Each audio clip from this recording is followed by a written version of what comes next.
எழுச்சி போல் புரட்சி செய். திருச்சி நோக்கி புறப்படு.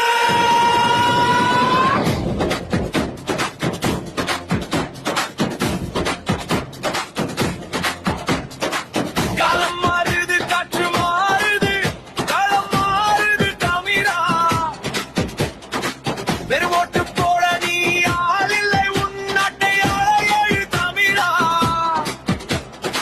பிப்ரவரி 21 நம் பெருமை பேசும் ஒரு நன்று. திருச்சி மண்ணில் சங்கமிப்போம், இனி திரும்பி பார்க்க செய்திடுவோம்.